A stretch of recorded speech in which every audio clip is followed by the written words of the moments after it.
someone has joined us and we're not actually just talking to the two of us here. Oh, I see two people raising their hands. So we've got a few people raising your hands. Thank you so much, everybody, for joining us today. We're super excited to try this. This is our first time. So I can guarantee to everyone who someone has joined us. Oh, hold on. I have to close this. There we go. I see. Okay. All righty. Sorry. That would be the first technical error of the morning. I can't guarantee that there won't be any more. We are newbies at this, and so I can guarantee that we know what we're talking about. I can't guarantee the quality of our presentation, but we are going to be great. So let's get started. Couple things, some housekeeping. Somewhere on your screen, there should be a panel that allows you to do Q&A. There might also be something that says chat. If you have a question, please use the Q&A button, not the chat one. We have 3 presenters today, actually. So me, Jackie, who you can also see, and then Ivana, who is hiding in ghost mode. She will be moderating the Q&A. So feel free to ask a question at any time, and she will answer it. And then she'll ping us if we need to go over something as a group at the end. Otherwise, we'll probably write a blog post based on these Q&As. So we'll get everything all covered up.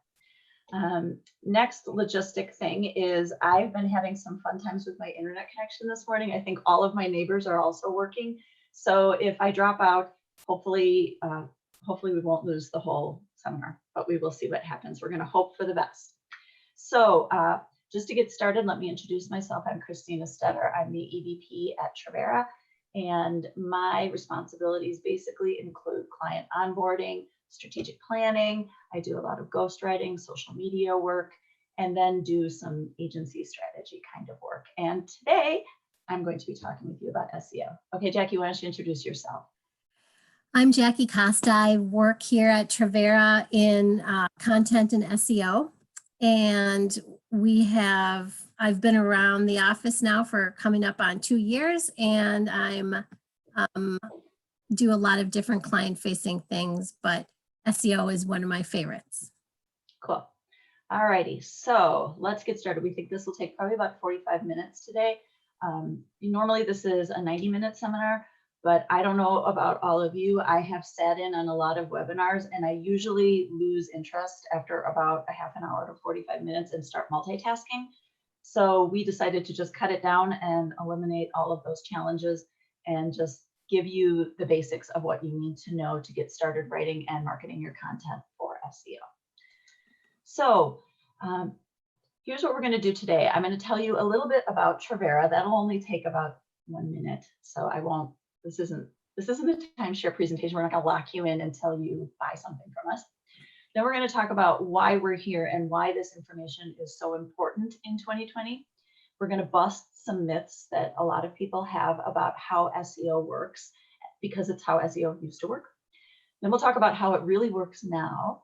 And then we will give you some actionable ideas that you can take after we're done with this, so you can start to plan and create your content.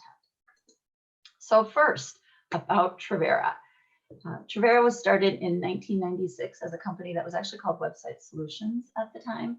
We built websites on computers just like the one you see up at the top of your screen. They were small, they were static websites. And at the time, most of us thought that you built a website and then you never had to do anything with it ever again. It was like a brochure and you were done. And now in 2020, we are one of the region's oldest and most respected digital marketing companies. So we're over 20 years old, which in internet years is like 1,000 years old.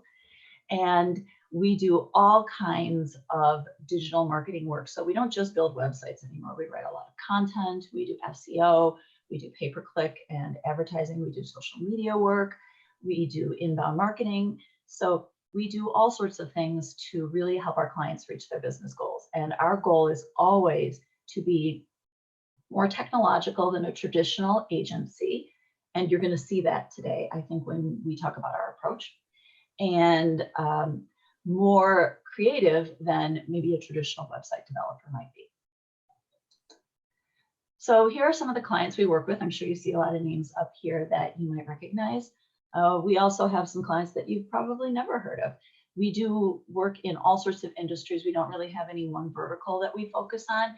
And we think that's really great because we can take what we learn in one industry and apply it to another. We also have some clients that have been with us for almost our 20-year history, which in the agency world is a really big deal. And we're super proud of those relationships. And the last slide about Trivera.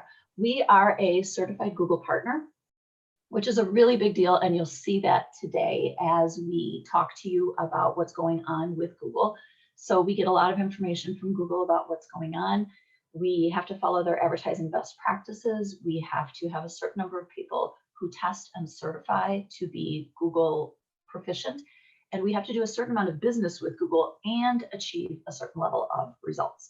So you can't just say you're a Google partner. You actually have to prove that you are worth that and that you give good advice. All right, that's it for the About Trivera part. See, it wasn't too painful.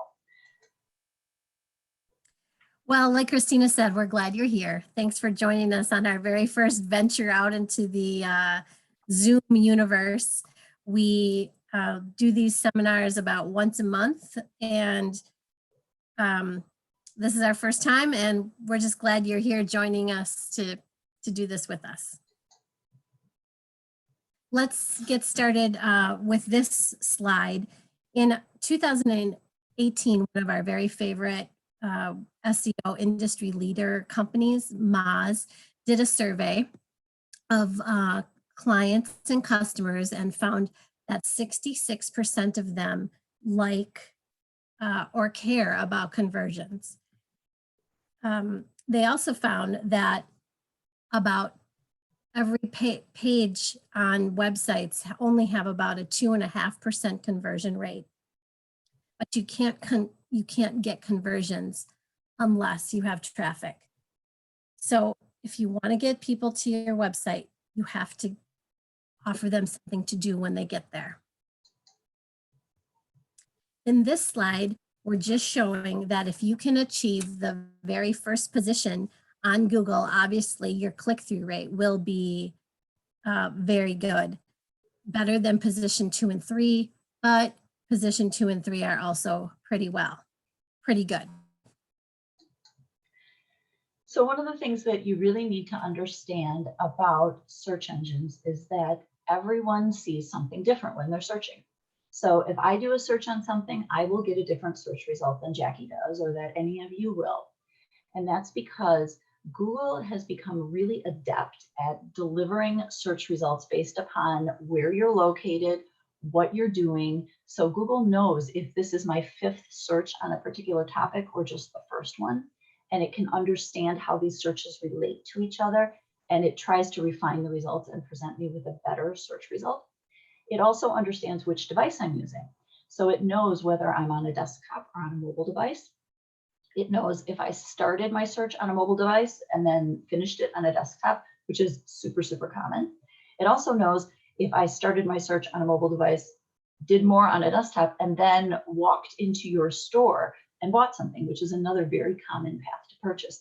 And the reason Google knows all of this is because you carry your phone in your pocket or in your purse, and Google knows where you are every second of every minute of every day, 365 days a year. So what this really means is that position 1, 2, or 3, while important, doesn't matter exactly the way it used to, because everybody's search results are different. So we're going to talk a lot about that today. Here's a great example. So this is a screenshot from an article we found written by a company called Social Media Examiner. If you're not familiar with them, they are an authority on social media, obviously, with a name like that, right? And they have been around for a really long time. So they rank #1 for the search term social media. Now, what you're seeing on your screen here is a series of 5 screenshots from a mobile device. So what they did was they did a search on social media, and what they saw is the first, I guess, screenshot you'd call it, which is over on your left. And so you can see the first thing that comes up is the definition of social media. The next slide is the next screen as they swiped up. And then finally, the one over on the right, 5 screens in, is where position 1 actually finally showed up. So even though there are 1.43 million searches on the term social media, Social Media Examiner only gets 12,000 clicks to their website because of this. However, one of the things we do want to point out to you is you have to think about, is this really actually a good search term? So the term social media, just using that is a really sort of high level, starting out basic phrase. And so maybe it doesn't really matter if people aren't clicking through to Social Media Examiner's website using the term social media. Maybe they just want to know what it means. If they were having this challenge with more of what we would call a long tail query, so a very specific question about how to use Facebook for something, that might be more of a problem, but maybe this isn't actually that much of an issue. Now you might be thinking, okay, fine, these guys are 5 slides down and they rank number 1. So you know what, I'm just gonna buy my way to the top. I'll do pay-per-click. So let's talk about that, because this isn't a seminar about pay-per-click, but we do want to talk about that maybe you should be doing it. And you probably should. It should be part of your overall marketing strategy. But one of the things you need to know is that click-through rates are a lot lower on ads because people just don't trust them as much. So on this chart, you can see there's a bunch of different industries represented by the different colors on the chart. And the industry that has the highest click-through rate on their pay-per-click ads is the one in red with the heart on it. And those are for dating sites. So unless you are eHarmony or Match.com, you're not even going to get a 3.5% click-through rate on your ads. In fact, for some industries like banking or healthcare, click-through rates are around 2.5 to 1.5%. So should you do pay-per-click advertising? Yes. Should you have somebody who's skilled doing it? Yes. But organic is going to work better for you.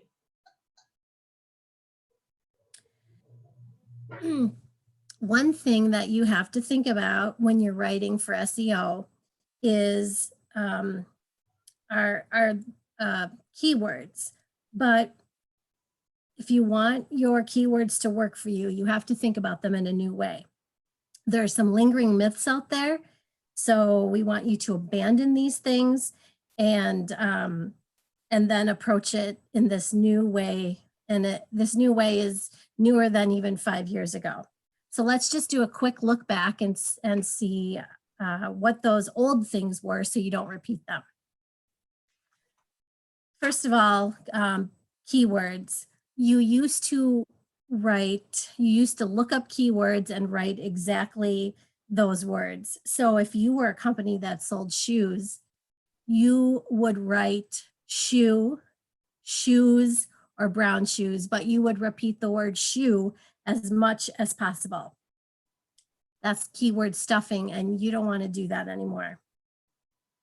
In fact, it really made for some awkward writing and some awkward reading.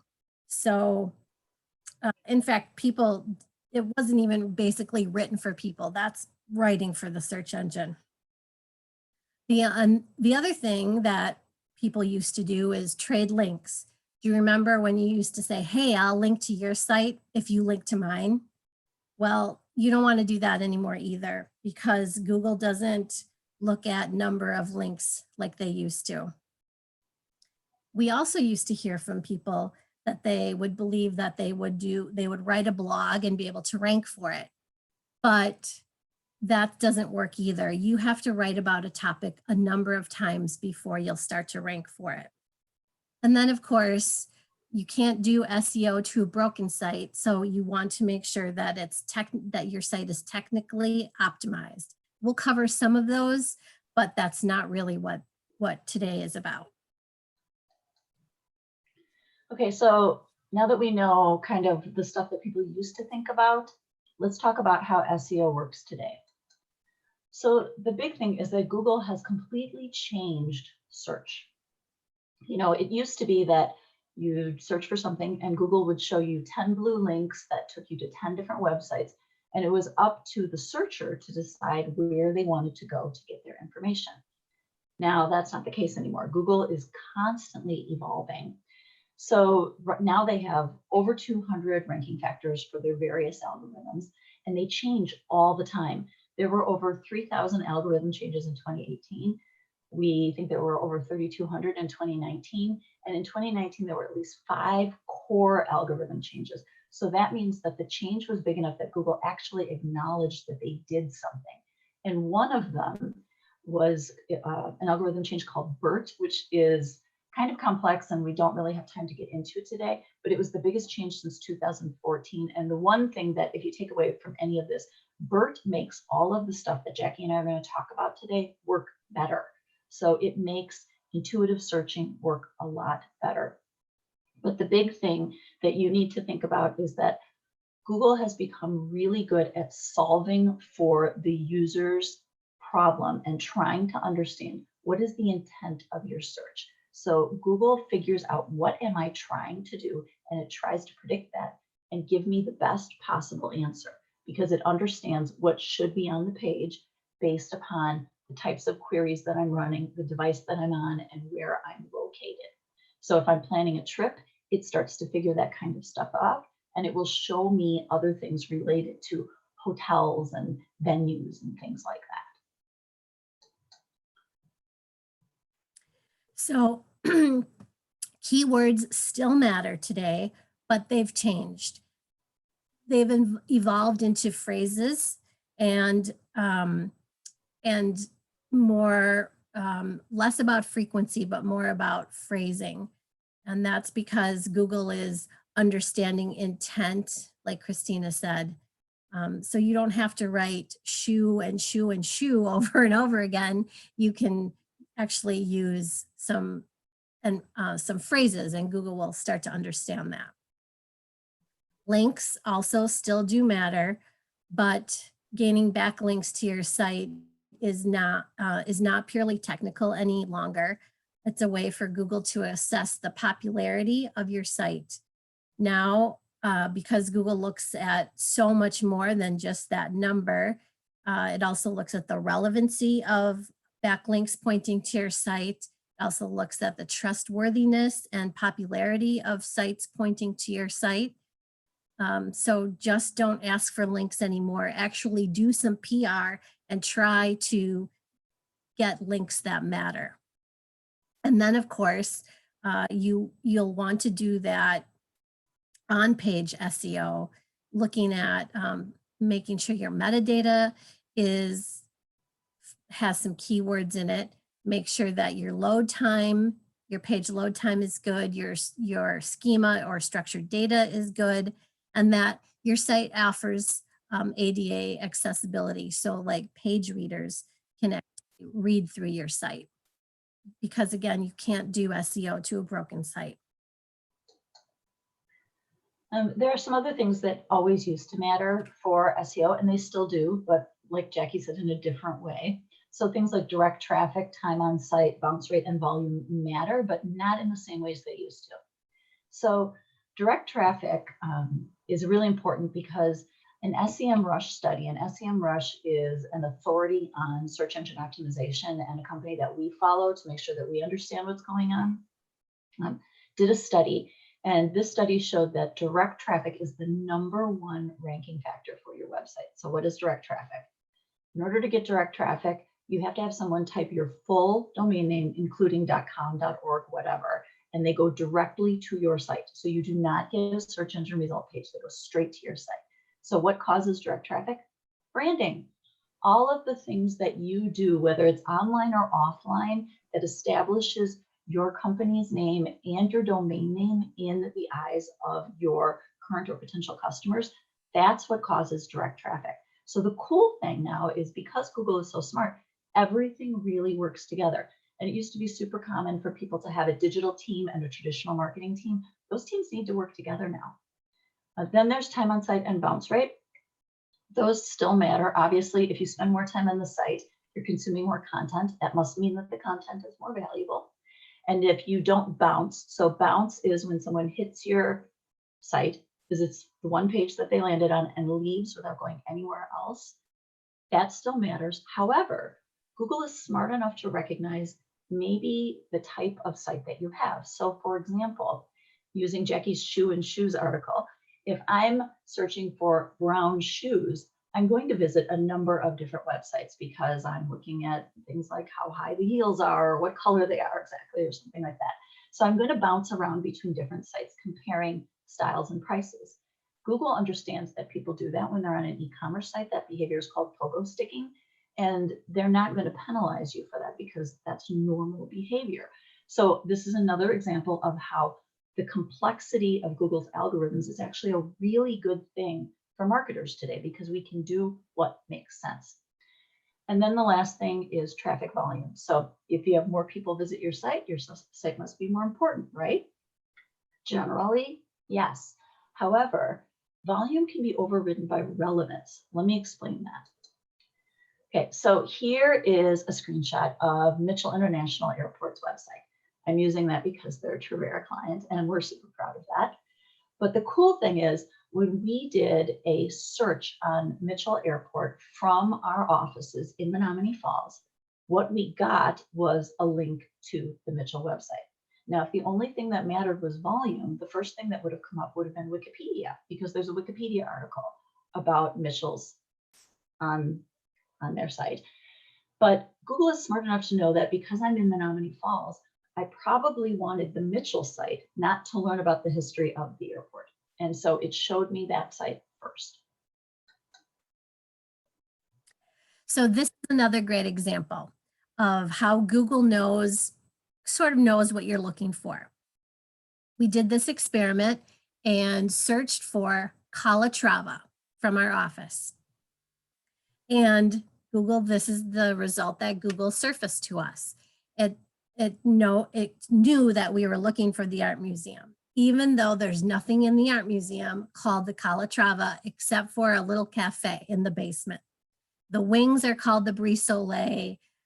This whole wing of the museum is called the Quadracci Pavilion. And still, Google knew what I meant. And you'll also notice that down in the corner under Santiago's picture is another structure that he designed or was the architect for, except that's in New York. And so Google knows I'm in Menominee Falls. I probably don't care about the New York Calatrava. So just to reiterate, Google is helping searchers find the most accurate information possible, even if it's not exactly what they're looking for. Of course, none of this would even be possible if your site is slow or hacked or has broken links. So, like I said, we're not really going into those technical aspects today, but it is important to remember that your site has to be healthy for Google to like it and for your SEO to work. SEO, though, is so much more than keywords and ranking is really how well your content aligns with the user intent. It's about how if Google can find your site, if it can crawl it, how fast it loads or reads the code, and if it can index the site. So that just means that Google has to have clear signals about what pages matter on your site. Okay, so now that we understand some of the 200+ factors that Google is considering, we need to talk about what to do so that you can put Google's thinking to use. So the good news, like I've mentioned before, is that all this complexity really is good for marketers because you can put true customer-centric thinking into your marketing and your content production. Now, of course, it's technical. Like Jackie said, you cannot do SEO to a broken site. It doesn't matter how much of this work you do. If your site is completely broken, you will never make friends with Google. But there is a lot that you can do to figure out what to do to develop your content, and you can also do a lot to measure the effectiveness of it. So the first thing, obviously, you have to do is you have to do some research. And you might be thinking, well, I know my business. Why do I have to do research? Well, the thing is, you might actually know your business too well. And so research helps you get out of your own head and start to think more like your customers. Having a lot of history and experience with your industry makes it hard to innovate. So you need to get out of your own way because you can't write about what you want to write about and you can't say what you want to say. You have to say what the people that are looking for you want to say. People want to be sold to, not, no, people want to be solved to, not sold to. Wow, that came out backwards. Don't listen to the first thing I said. All right, so SEO is super technical, and content marketing is considered more personal because it's about good writing and personal connection. But content marketing in the 21st century is about combining those two things. So you need to understand the keywords that people are using, even if you don't have to match them exactly. You need to understand how much searching is happening on those words, and you need to know how difficult it's going to be for you to rank for those terms based on search results. Then you also have to understand your target audience really well. What do they want? What do they need? Not what you want to say, what do they want to hear, and where they are. And then you put those two things together to develop engaging content that will rank. So the first thing you need to do is you're going to have to do keyword research. And Jackie's going to explain in a little bit some free tools that you can use that can get you started. They won't give you all the information that we get out of our paid tools, but you can do a lot of this yourself, or at least start it. So you need to understand the types of questions that people are asking and understand what types of searches people are doing where. Then, of course, as she mentioned, you have to look at your technical SEO. You need to understand Google's algorithm changes and the features that are showing up on the pages for the results of the words that you are choosing. And we're going to show you some of the new things that Google is doing with search result pages so that you can see examples of this stuff, so that you can figure out what are you going to talk about. And it needs to be about topics, not about specific keywords. So you don't think I'm going to write one article or 2 articles or 10 articles about this one word. It needs to be a broad overarching topic that you come at from a variety of different ways. So you need to think about where can you have authority in an idea, not about specific words. And then you implement that on your blog. So a lot of you have blogs on your site, and this is probably how they're organized. You have stories about triangles, you have stories about pentagons, and you have them all tagged appropriately. And that's fine, it's sortable, it works, but we'd like you to start to think about a new way to do it. And this way involves implementing what we call topic clusters. So in this new way of thinking about how to organize your content, you'll see that we have the wheels, and each wheel sits in its own folder on your site. And it is basically a topic of itself. And then the spokes are similar topics, similar content about the same topic. And in this way, you can stop thinking about keywords and just start thinking about topics, which means that the more you hit on a topic, the more authority you have on that topic, and thus the more Google likes you. And then the way that will work is it will help you to have more rankings. And then when you can get people to your website, they will spend more time on your site because all of these articles will be connected to each other. And the reason this is important is because this, what you see on screen here, is your new homepage. The Google search result page is your homepage.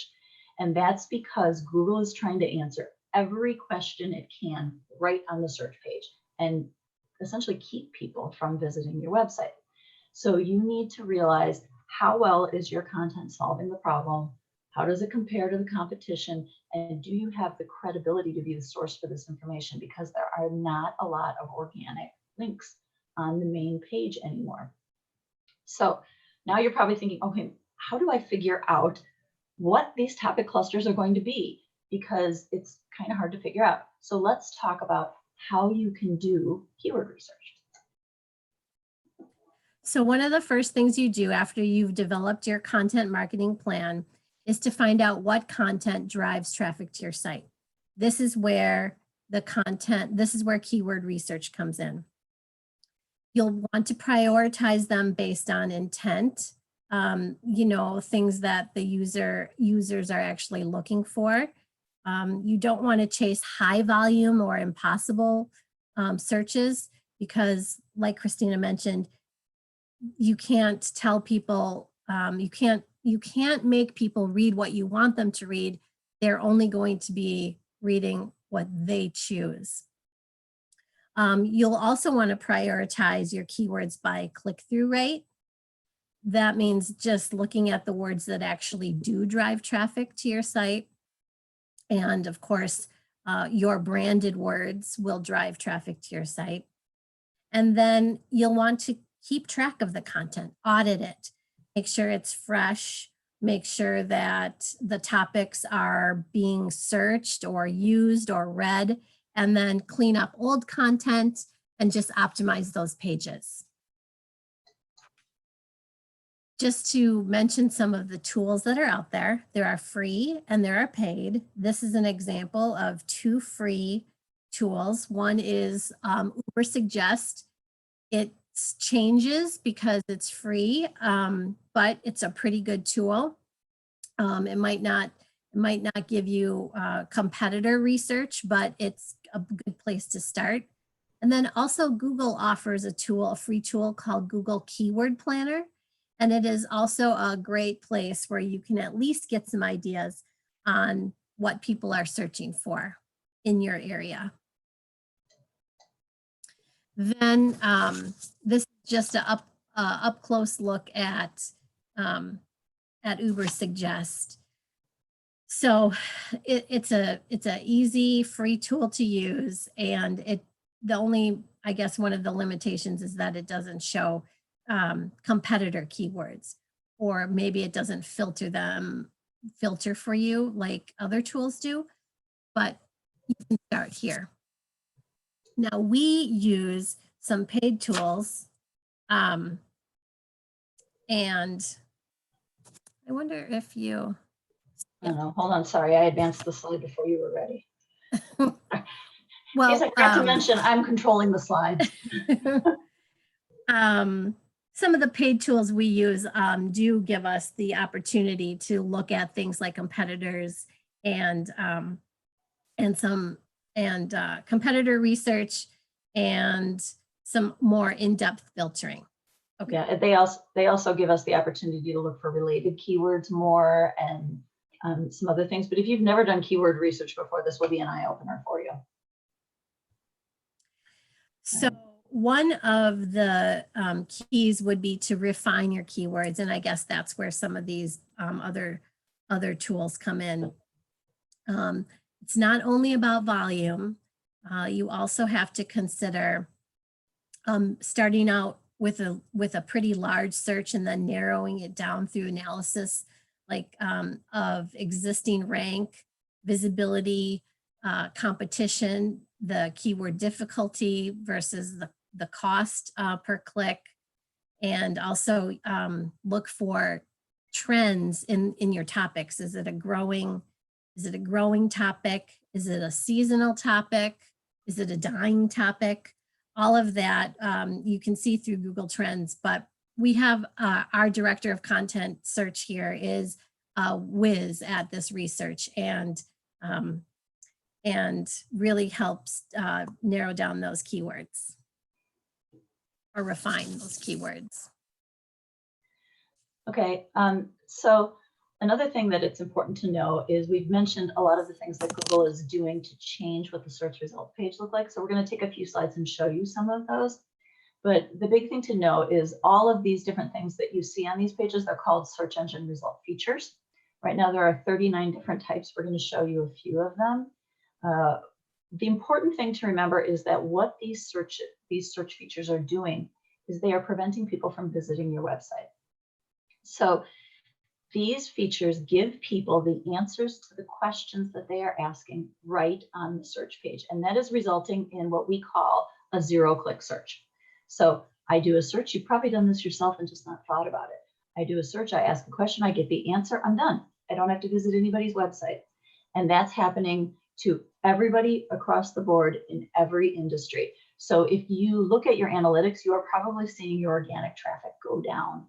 And you'll need to figure out, does it matter or not? Because as we show you some of these search features, I think you'll realize that some of the queries that might have been driving traffic to your site are really queries that it doesn't really matter if they visit your website or not. If someone asks for your phone number, do they really need to visit your website, or can they just get the answer in the search result feature? As long as they're still coming up into your place of business or calling you or buying things from you, it might not matter so much where that organic traffic number is, but it's going to change your KPIs, so you need to be aware of that. All right, let's look at some more search features. This first one is on this slide is called a featured snippet. So what this does is it answers the question by pulling content from a website and displaying a partial result right on the search page. And if I had done this search, what is the SERP feature? I probably wouldn't need to click through because I have the answer I need right on the search page. Right, here are some other super simple ones. So this one is called the direct answer box. And I know you've done it. I've done it. My junior in high school's doing college searches right now, and she wants to find schools that are, 6,000 people. And so she says, so she searches lacrosse size, and Google tells her right off the bat, 9,000 people. She doesn't even have to actually go to the University of Wisconsin lacrosse website. The only problem with direct answer boxes is that you get the answer to your question, but you don't get any link or citation from it. Here are a couple other examples of featured snippets, which I just mentioned, but we do want to show you this because this is important. You can see that the size of the box is constrained. And so if you are able to get a featured snippet and be the source featured in the featured snippet, you want to think about what does the search result look like now when you're trying to attain that position. So if you look at the one on the right, how to promote your content, you will see that the result is from the Content Marketing Institute, and it shows 7 content promotion tactics. All 7 of them are in the featured snippet. Therefore, if I know what these things mean, I might not need to click through to their website. Conversely, on the left, you'll see for the search there, how to optimize your content. The answer is a blog from HubSpot, but it's 10 blog SEO tips and only 6 of them are shown. So if I want to know what the last 4 are, I have to click through. So you have to understand what is being shown for the featured snippet that you're trying to get, and how do you make it so that you can give people enough information that you are going to be considered an authority, not just by your target audience, but also by Google, because Google is your target audience.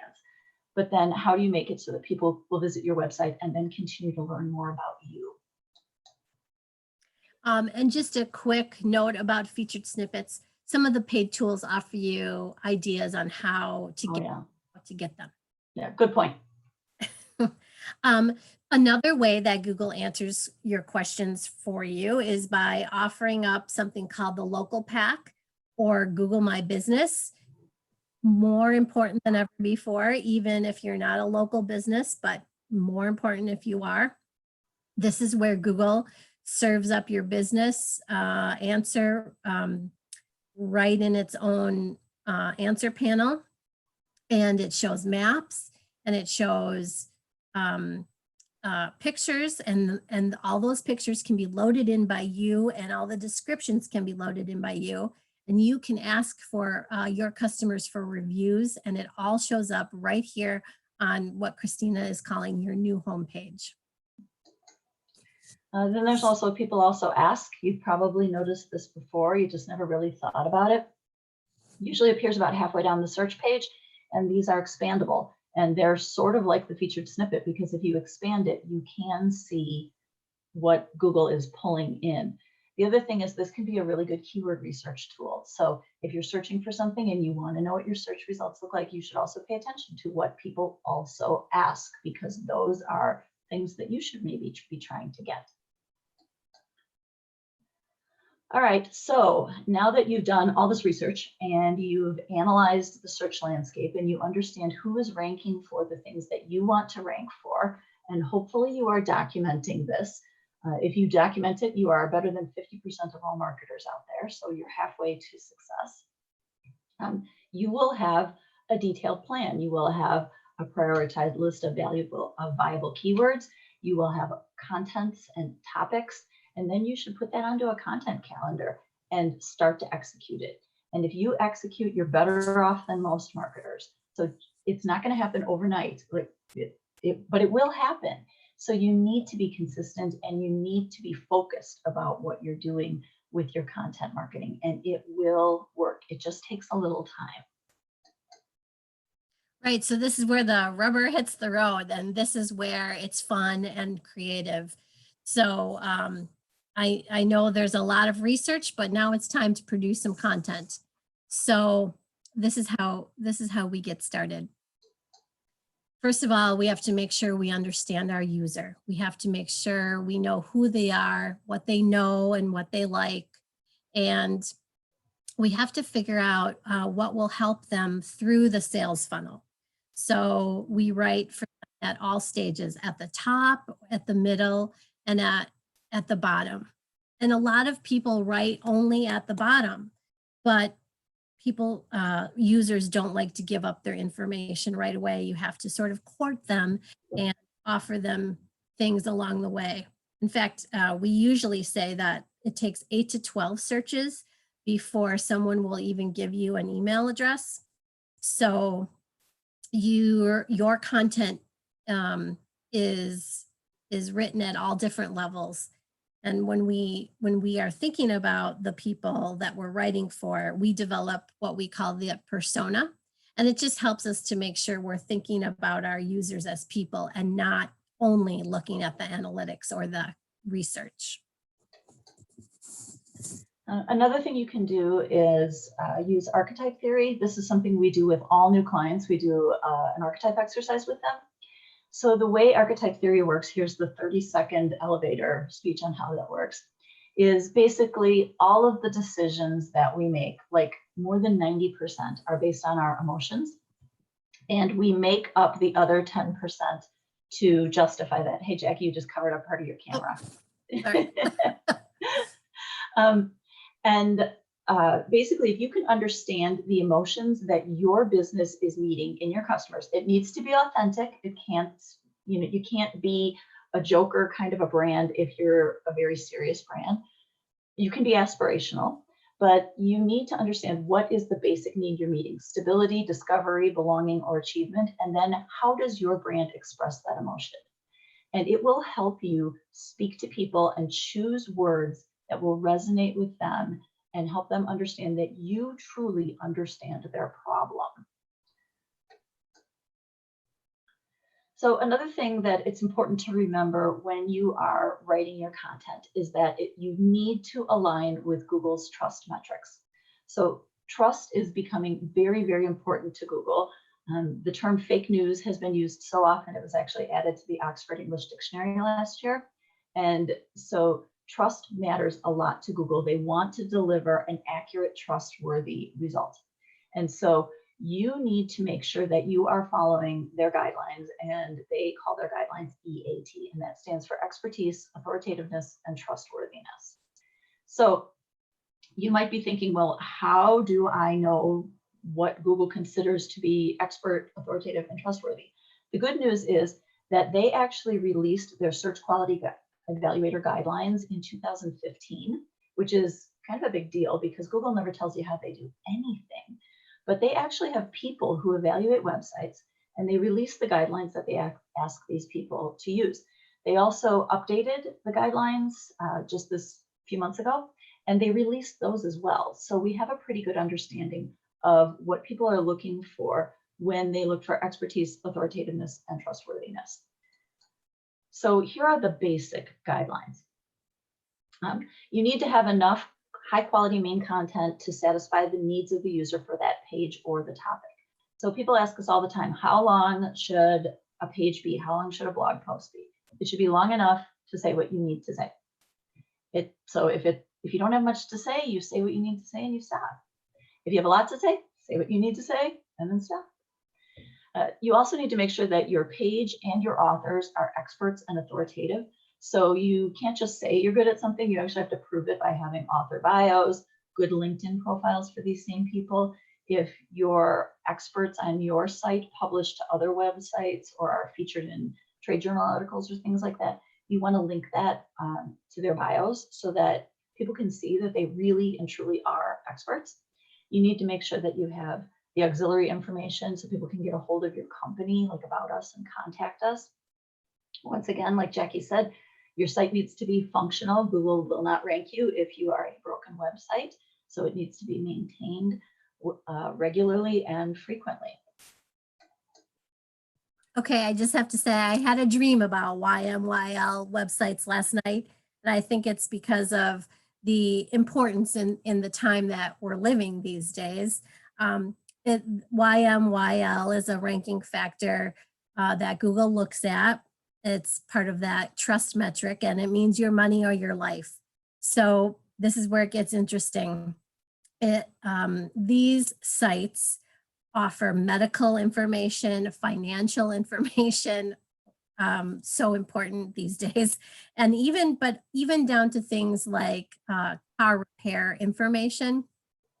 So the way that you can rank higher on this, if you are this kind of site, is to get some third-party credibility pointing to you. That means high-level author bios, very high quality links. And you know, there's this fuzzy area probably about like in natural medicine or maybe some people who are giving advice who might not be qualified. So you can't just say you're an expert, you have to prove that you are an expert, and Google looks at that. Yeah. All right, so you've done your research, you've got a plan, you understand the motivations of your target audience, you are an expert and you're putting out real and honest advice. How do you write it? Well, this is actually the way I write. So I take a Word document, this is not anything fancy, and I put it on this template. So I write down, okay, what's the name of my page? What is the purpose of this page? Every page on your website should have a purpose. Why does it exist? What do you want people to do when they're on the page? Do I want them to fill out a form? Do I want them to click on something? Do I want them to visit other pages in the site? What do I want them to do? Because you have to think about this while you're writing. And then I list all the keywords and the mandatory topics that I want to make sure I cover on that page or in that blog post.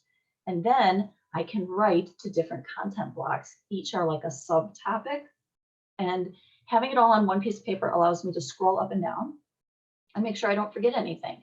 And then when I've got all these content blocks written out, I can give it to one of our front-end developers and they can chunk it up and make it look really, really good and super readable on the website. But having all the information for one page on one piece of paper makes it so much easier to keep everything in your head while you're writing.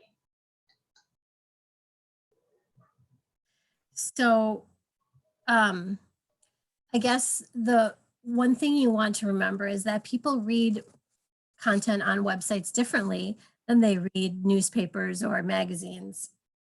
They like to get their information fast. So we often see and recommend bulleted lists because those jump off the page, they catch your attention. Christina mentioned chunking up your content, which just means maybe putting it in different readable boxes or in different paragraphs, different size content. And then just remember that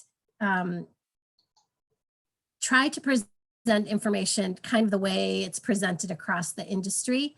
Sometimes being different creates confusion, and that is something, you know, that isn't really good for your brand. Sorry. Okay. All right. Okay. So what's next? Also known as what we didn't cover today. So as I mentioned when we got started, this is typically an hour-and-a-half session, and we took it down to, I'm at 50 minutes and 57 seconds here. So what we would talk about next if we were actually together and doing this the normal way is we would talk about content analysis. So how to measure what's working and what isn't. And we would also talk about content promotion, because content is not the field of dreams. So it's not like you write it and then people magically find you and your whole business changes after one blog post. I mean, I wish that Jackie and I were that powerful and the team at Trivera was that powerful. And we're awfully good at what we do, but nobody is that powerful. So you have to tell people about your content. You have to help them find it and you have to distribute it. So if you're interested in seeing the whole shebang and you're in the Milwaukee area, check out Trivera's website. We have an events page, so go to trivera.com/events, and you can see when we have our next seminar scheduled. We do them monthly. I don't know what's going to happen next month. We might be doing it this way again, but if we're all back together again, face-to-face, we will do it face-to-face, and we'll go back to calling it a lunch and learn, where we actually provide the lunch, not you have to go into the kitchen and make your own. So thank you so much for being here. Be sure to follow Trivera on Facebook or LinkedIn so that you can see when we're having events. You can watch the events page. We also do have a form on our website. So if you go to trivera.com and scroll all the way down to the bottom, there's an envelope icon. You can click on that and get added to our newsletter. We publish semi-regular newsletters when we write something interesting that we think that you guys should share. And if you're in the Milwaukee area, we will be speaking at the BizTimes Expo, assuming it's still happening. It's not until May 28th. So let's hope we're all out of our houses by then. And we will be talking about how Google is stealing your website traffic, which we touched on a bit today, and what you can do about it. And we hope to see you there or here or in person at some point. But thanks a lot. And thanks a lot, Jackie. And thanks a lot, Ivana. So, all right. Have a great day, everybody. I'm going to try to click off of this and hopefully I'll do it all in the right order. All right. Thanks. Bye. Good luck out there. Thanks.